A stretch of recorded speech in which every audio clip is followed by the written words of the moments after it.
Investment advisory services offered through Alpha Star Capital Management, LLC, an SEC-registered investment advisor. Alpha Star Capital Management, LLC, and SWAN-Capital are independent entities. What your money would say. Andrew McNair. Money Talks. Are you listening? Money Talks. Are you listening? Money Talks. Are you listening? What your money would say with Andrew McNair.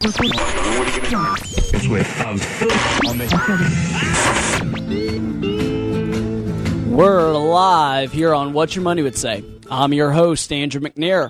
And for the next 30 minutes, from 12:30 to 1 o'clock, we're going to be talking about a very lively topic. And as you know, on What Your Money Would Say, we like to take financial chickens and make them financial swans. And SWAN stands for Sleep Well at Night. And we're going to take a topic that many times people don't think naturally about, but it sits in the back of your mind as you grow older and older. And we're going to talk about this topic that affects 100% of families, and that is funeral expenses. You know, last week we talked about taxes. This week we're going to talk about funeral expenses. So as Benjamin Franklin once said, the only things that we can't escape is death and taxes. So I think we're going to cover them in these 2 weeks. And in just a few minutes, I'm going to bring on Mike Atwood from Faith Chapel, who's a funeral director. And he's going to cover to prepay or not to prepay, to pre-plan or not to pre-plan. But before I bring him on, I want to share with you an upcoming event that we have here at the SWAN-Capital community. And that is our Veteran Aid and Attendance Workshop, where we're going to teach families how to receive up to $24,000 from the VA. That's right, $24,000 a year tax-free for a wartime veteran or their spouse. So if you're over age 65 and were a wartime veteran, you need to check out this workshop. It's at Sable House on 9 Mile Road, November 26th at 6 o'clock. That's coming up this week. So you don't want to miss that. And to find out more information, check out our website at swan-capital.com. That's swan-capital.com.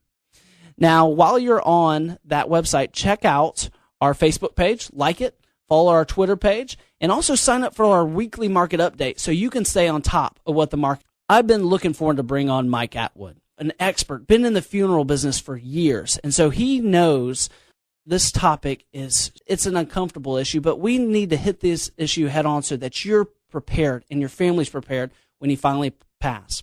Now, Mike, welcome to the show. Thank you, Andrew. Appreciate you having me here this morning. Absolutely. Would you start off and share with us a little bit about your background? I don't know if you just grew up thinking about the funeral. Is this when you were playing Cowboys and Indians, was this what you wanted to do? It was the very last thing I would have ever considered, honestly. I never saw myself in this industry, and you never know what life paths bring you down. But it's interesting enough, when I took my ACT exam in high school, it suggested on the part that tells you what you might be better suited for, that I should be a funeral director. And I probably ran from that a number of years and thought that's really not what I want to do. So I actually, about 16 years ago, started working at a cemetery, selling cemetery property and helping people. Not grave digging, huh? Not grave digging, no, but I was not far above that. And as hungry as I was at the time, that would have certainly been an option that I would have welcomed. But I started helping people select cemetery property, scheduling interments, and the cemetery that I worked at, also, we were what you call in the industry a combo location. We had a funeral home and a cemetery. So I spent a good bit of time back and forth between the funeral home and the cemetery. The company saw that I seemed to just sort of have a natural aptitude towards the industry, and they asked me if I would start selling prearranged funerals, which I did.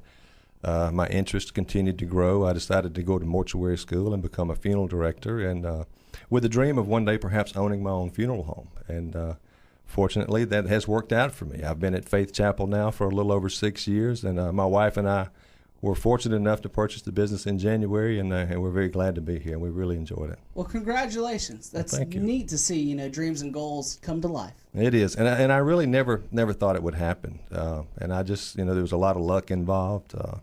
Well, you know what they say about luck, it's opportunity mixed with a lot of hard work. Well, we worked really hard to get to where we are, that is for sure, and we are still a locally owned, family-owned, operated funeral home. So we're very proud of that. I have some background in the large corporate funeral home experience, and it didn't really suit my personality. I felt more like at times I was working for the shareholders of the company rather than the people that you see at Walmart and the barbershop. And it just didn't feel right. So I was very fortunate to be able to come to work for Swede here at Faith Chapel a few years ago, about 6 years ago. And it was a very life-changing experience for me. And I really appreciate the fact that I work for a locally owned place. It's great. Fantastic, and it shows that you really do love what you do. So I guess that ACT test was right. It was. Apparently the people that design those are much smarter than a guy in the 11th grade would give them credit for. But yes, it turned out to be exactly what I was supposed to do. Families that have never went through this process, I know up until this year I had no idea. I've never even been to a funeral. But when you live long enough, I guess everything happens to you. But some families have never actually went through the process. You know, they may have attended a funeral, but they don't know all the things that have to go behind the scenes. Could you share with families how that process works for a family that just lost a loved one? Well, I'll be glad to. And for a lot of people, they've never experienced it, just like you. Sometimes they walk in to see us, and it may be the first time they've ever set foot in a funeral home. They don't have any idea what to expect. And it's very intimidating. I mean, you really don't know. The fear of the unknown is one thing, but coming to a funeral home, that's different. That's a different ballgame. You've lost someone, you're grieving, and it's a very scary proposition. So one of the first things that we do when we meet a family, I'll sit down, or any of our directors, we'll ask them, just point blank, have you done this before? And a lot of times they'll tell us, no, I have no idea what to expect. And typically what we will try to find out from them is what type of service do they want. Are they looking at a traditional service with a casket and a visitation and then burial at a cemetery? Are they looking for cremation? Are they looking to donate perhaps their body to medical science? You have a lot of options. So we really sit down and try to go through the whole process with them. And in that first meeting, one of the first things that we do is gather the information that we'll need for the death certificate. Now, that doesn't mean we're actually asking medical questions. We're providing the vital statistical part to the state. We need name, address, date of birth, social security number, parents' names, mother's maiden's name. A lot of things you wouldn't think that tied to a funeral. We have to find those out and supply those to the state because they track all that information. The state has to be notified. The Fed has to be notified. That's right. It is, and it's a legal document. We have to make sure that we're very accurate. We want to make sure everything on there is right because, you know, you deal with final expense and insurance, and you realize how important that death certificate is. Absolutely, and if it's wrong, it takes a lot. I've seen them wrong. It can be a nasty process to actually redo one. It happens. When you get one amended, it's probably a 5 to 6 week process to do that. When you know, depending on who your insurance company is, if it's not right and everything absolutely perfect, guess what? They're going to hold those benefits until they pay. So that's a very critical part of what we do. And most insurance now are actually requiring it to have the reason why they passed away. They do. So, and I see that a lot and more from insurance companies that they want that. And I'm glad, if you don't mind, let me just interject one thing Absolutely. too. And a lot of people aren't aware, in the state of Florida, you have two types of death certificates. One does have the cause of death, like you mentioned, which will be required for insurance purposes.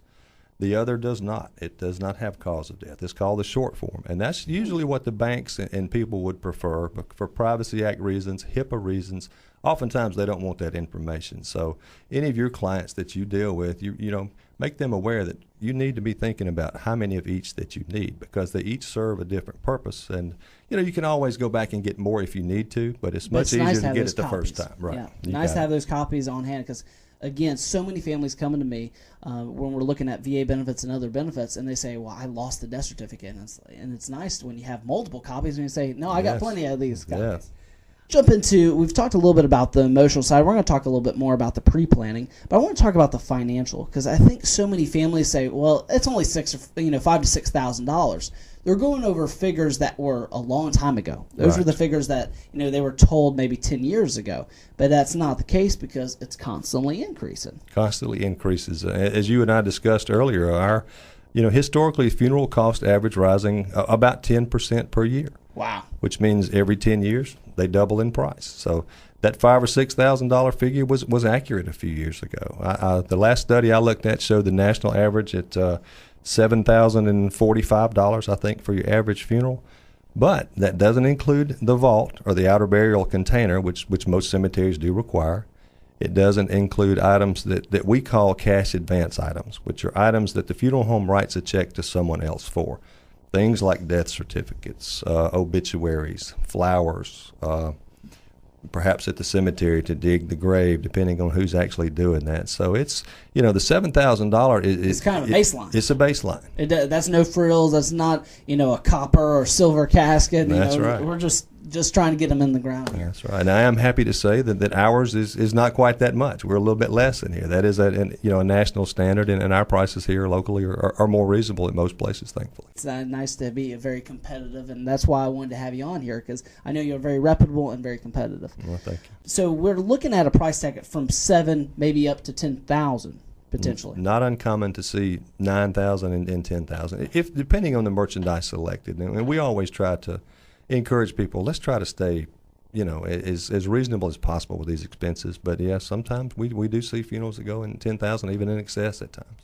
And you brought up a good point, is trying to put the brakes on some families, because so many families are making rash decisions because it's a very emotional time for them. You deal with that. Well, I think it helps. For me specifically, as a husband and as a father, I can imagine my children or my wife being in that same room trying to make those decisions. And we really try to guard against families overspending during that emotional time, because you're right, it's not a rational decision at that time. It's an emotional decision. This may be the last thing you get to do for mom, dad, husband, whoever it is, and you want to do the best. And when we try to tell them, look, you do what you want to do as far as the merchandise you select, how nice you want it to be. But let me give you the husband's perspective or the dad's perspective. Don't spend all your money here with us. You're going to have living expenses. Hold that money. Do what's better for your family, not for the funeral home. Yeah, you want to make sure that the legacy stays intact. But at the end of the day, we got to make sure that at the end of the day we're protecting a dead body at the end of the day. That's right. So we want to make sure that we balance the two. That's exactly right. And it's great to have, again, a reputable company to help people say, hey, let's put the brakes on and let's make sure that we have enough money to make sure that you're okay in the future and we don't spend it all here. Well, that's what we're about. We like to help families. We really have a core belief that we're in the healing business, not just the business, and we want to help people with that if we can. Mm-hmm. Now, with the funeral expenses trends, you mentioned that some of the costs are going up to 10%. I'm going to share with you, the audience, a couple figures. This is actually, since 2007, fees have risen by 69%. It's 2013, so over that period of time, 69%. And for cremation, 51%. So they've increased a big amount over this period of time. And you're saying that they're increasing at 10%. Which most families are used to the CPI, the Consumer Price Index, right, which is just a basket of goods, maybe that increases on average 3%. But when you get to retirement, it's not always that easy 3% going up every year. And if your costs are different than your neighbor, which they typically are, then it could be more than that 3%. And a lot of expenses like gasoline or like long-term care or like funeral expenses aren't fitting that small 3 to 4% category. But we're going to talk about this. How do you prepare yourself to protect yourself from that 10%? So is pre-burial come into play there? It does. There are several ways that people approach, pre-planning. And you and I had discussed earlier, you have some people that choose to look at this from a final expense point of view, which what I mean by that, they'll look at perhaps setting aside a particular insurance policy, life insurance policy, that will provide money to pay for that funeral when the time comes. Then you have people that want to just pre-plan. They'll come to the funeral home, they'll sit down with us and put on paper what their intentions are, what type casket they want, what type service they want, whether it be open casket or things like that. But as far as their hedge against inflation that you were talking about, that 10%, you can actually pre-fund your funeral. Say, for example, you want to do a funeral and the cost on that comes to $7,000. You go ahead, pick out what you want. You begin to make payments on that $7,000 funeral. Well, when you make that first payment with us, that price on the funeral is guaranteed henceforth. It never goes up. Wow.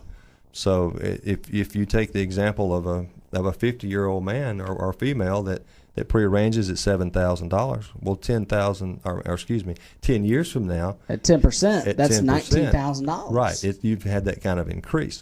If you begin to make and those what kind payments, of investments are getting 10% rate of return? If you can tell me, we'll both go down there when the show's over, and we'll find those people and talk to them. But that is really how to inflation-proof your funeral. Now, that's not to say a pre-funded funeral should replace your life insurance needs, because obviously it does not. If you're just tuning into What Your Money Would Say, I have Mike Atwood from Faith Chapel Funeral Home, and we're talking about funeral expenses today. And we want to make sure that when you come into retirement that you've taken care of some of the uncertainties and made it certain for your family to not leave them in a chaos in such an emotional state. And we've already talked about the average expense for a funeral cost can be anywhere from $7,000 to $10,000, and it's increasing every year by about 10%. So by protecting yourself, there's a couple options. And Mike started to talk about the difference between final expense insurance, pre-planning, and pre-funding, and that they're three different things. And we talked about how that the funeral expense and the pre-funding are the financial side, but the emotional side is the pre-planning. So they're actually two separate things. Let's talk life insurance. Okay. Do you find that many families are overly insured when they come to you? Frankly, I find just the opposite. People will buy a policy that seems like a large amount of money. When you look at possible medical expenses that may still be looming out there, when you're talking about replacing someone's income, when you're talking about maintaining a home, even just paying the mortgage, when you're talking about educating your children, oftentimes those expenses are not addressed. And by the time you come to a funeral home and pay $7,000 to $10,000, whatever your funeral will cost, if you got a $50,000 policy, that leaves $40,000, which really doesn't go very far, especially in terms of replacing income for somebody. So, no, typically we see people are very underinsured, and most people don't even have $50,000, to be honest with you. And I see the same thing. And I want to share with families that the average life insurance held by a woman in America today is about $120,000, and for a man, it's $187,000, according to LIMRA studies. So they have $120,000. And what I want to do is kind of step back and say, well, is that really enough for an average family? Well, we'll take care of funeral expenses of $10,000, maybe pay off some miscellaneous debts, some medical expenses. So now that $129,000 was only $100,000. And so many families I find have Social Security, and they haven't thought about the income situation. If your spouse passes away, you're going to lose your Social Security and pick up your spouse's Social Security. Right. So an easy example is, let's say you have a $1,000 Social Security benefit, and you lose that. That's $12,000 a year. And so if you have $100,000, if you come to me with $100,000, the best thing I can do for your spouse is maybe give you $4,000 to $5,000 a year without spending down the principal. So that's $4,000 to $5,000 a year, but they're used to $12,000. So, and that's the huge gap that we're talking about, that so many families are underinsured, especially when we get up to the funeral expenses and making sure that's provided and income's provided for families.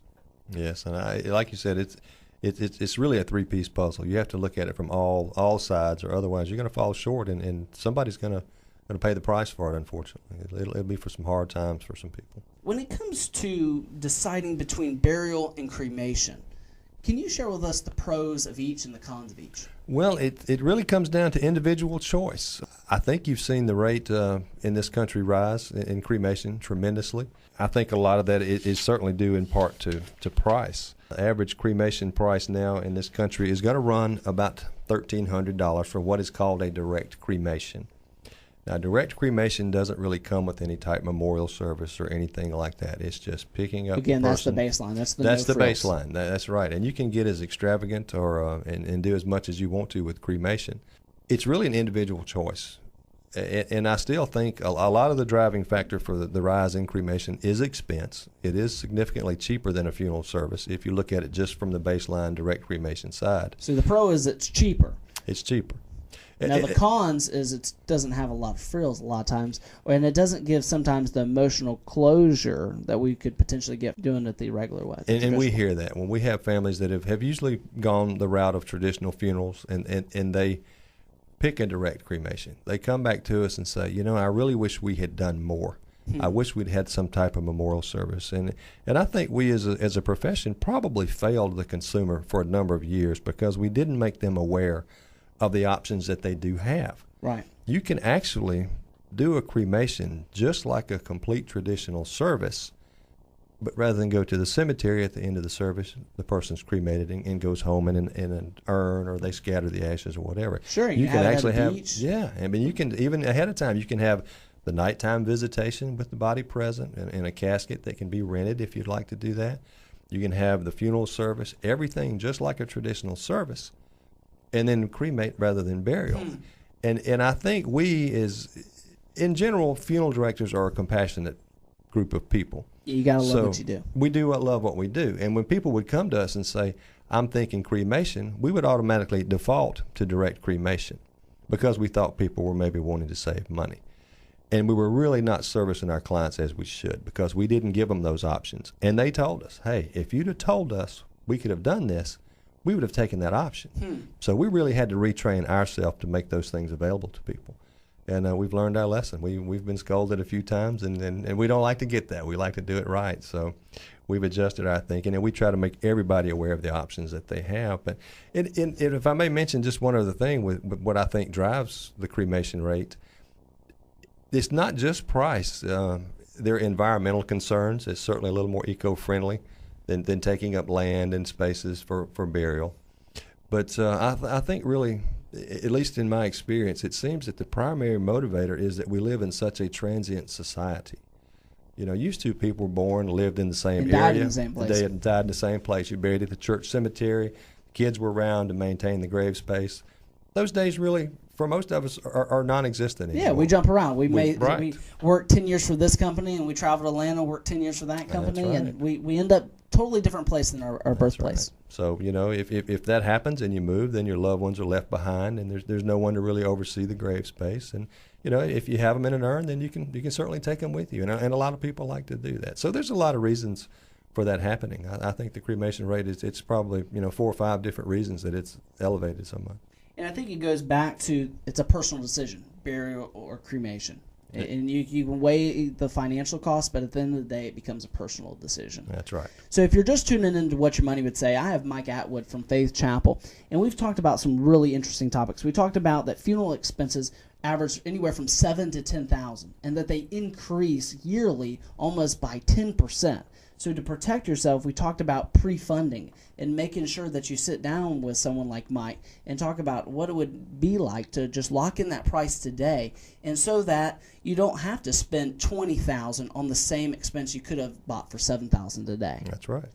And again, it goes back to crisis planning versus pre-planning. And so many times families come to me after something has happened, after a crisis has happened, and we have to do all the moving parts at that time when we could have done the pre-planning ahead of time. And Mike, would you talk about how you've seen both play out? With pre-planning, does that give the family a lot better closure because it's already been done? Do you find that? I do find that. In my years' experience, I can't recall one time where I met with a family and they told me they regretted having pre-planned. They may not even have known that their mother and father had done that, and they were very pleasantly surprised when they came in to find that out, because most of the decisions are made in advance by your mom, by your dad, by your spouse, whoever it may be. So you're not having to guess what would they want, what color would they like, what I really don't know what they would want. So you're having to guess. You're too busy burdening yourself with the actual business of the funeral to get to the grieving and the healing part of it. When it's done in advance, most of the little details are all taken care of. You're not having to be concerned about details. You're not having to be concerned about money. You can move on to helping your family, supporting each other, grieving, and healing. And that, you don't really get that a lot of times when you make those decisions, what we call an at-need scenario. We have families come in. Sometimes we even see a spouse that may come in to make an arrangement who's never written a check in his or her life. I see that a lot. I'm sure you do. There's a usually widow there's one potentially never managed the finances before, and then when the husband passes, or vice versa, whoever didn't manage the finances is left with their hands up, saying, "I don't know how to do this." I've seen it frequently. There've been several gentlemen and some ladies that would hand me the checkbook, said, "Would you please write this check?" I've never written one check the whole time I've been married. My wife and I've been together for 60 years, and I don't know how to write a check. And you talked about the responsibilities of the funeral expenses and worrying about that versus the grieving part. And it's the same with my business. So many times I tell my clients that your job is to enjoy the pleasures of retirement. I am supposed to take care of the responsibilities of your retirement. And the same goes with you. You take care of the responsibilities of the funeral decisions if you do the pre-planning so that they can focus on the grieving part. And what I share with families is don't leave your legacy up to chance. Don't say, well, I hope my kids, I'll leave them, I've checked out of this world, I'll just leave them and they can take care of it. They don't want to be burdened with those decisions to say, I don't know what mom or dad wanted. But you can go through a pre-planning process with Mike and actually have this done and make sure that, yes, we've spelled out what flowers we want, what music we want played, where do we want to be buried, and actually potentially take care of the costs that we talked about through pre-funding. So if you want to get a hold of Mike, I'm going to let Mike share about his location and how you can get in contact with him. Well, I appreciate that. We have 2 locations. We have one in Pensacola. It's at 100 Beverly Parkway. We have another location in Cantonment. It's 1000 Highway 29 South. Our phone number for Cantonment is 850-937-8118. For what we call our South location is 850-432-6146. Also have a website that you can reach us, and we have a lot of good information on there that you can do a lot of fact-finding before you even talk to us. And we're in an information age now, and people are more comfortable having the facts going in. So put your toe in the water before you go and visit. Right. It's not, you don't come in not knowing what to expect. And if you'd like to visit our website, it's fcfhs.com. That's acronyms for Faith Chapel Funeral Homes. That S makes it plural. So fcfhs.com. And anybody's welcome to call us at any time or drop by. We would love for you to inspect our facilities. We have an on-site crematory there, so if you do select cremation, your loved one never leaves our care. They're always with us, and our doors are open. If you want to come see what we're all about and check us out, you're welcome to join us anytime. Well, if you're just tuning in to What Your Money Would Say, I have Mike Atwood, and we talked about funeral expenses today. Such a lively topic. We talked about that the average funeral expenses can range from anywhere from $7,000 to $10,000, and that they're increasing yearly by 10%. And we want to make sure that from a financial advisor's standpoint and from a funeral director standpoint that you take care of the pre-planning ahead of time, both emotionally, making sure that your legacy is not left up to chance, and financially, to make sure that you're not a financial burden on your family as well. And again, I want to thank Mike for coming on the show. I appreciate you having me, Andrew. It's been a pleasure.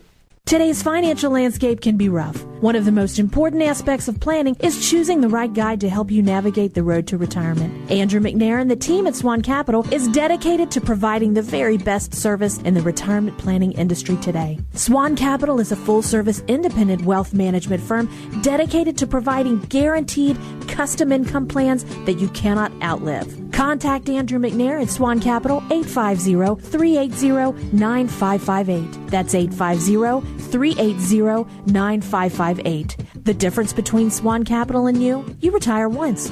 We help people retire every day. You should be enjoying your retirement years, not letting worry keep you up at night. SWAN-Capital. Sleep well at night. Contact Andrew McNair at SWAN-Capital 850-380-9558. That's 850-380-9558. Again, that's 850-380-9558. Welcome back to What Your Money Would Say. I hope you found that topic and that discussion with Mike Atwood very interesting, and I hope you took away some great pointers, and I hope it encouraged you to look at your plan. Look at your life insurance plan. Look at your funeral expense plan to make sure that you're prepaid and pre-planned. Because as you know, the death rate in Escambia County is 100%. It's something that we cannot avoid. And Benjamin Franklin said, the only 2 things we can't escape life is death and taxes. And last week we talked with Tina Reese about taxes and how we could try to escape and weasel our way out on some of those, but we couldn't avoid it all. And on death, we can't avoid that completely.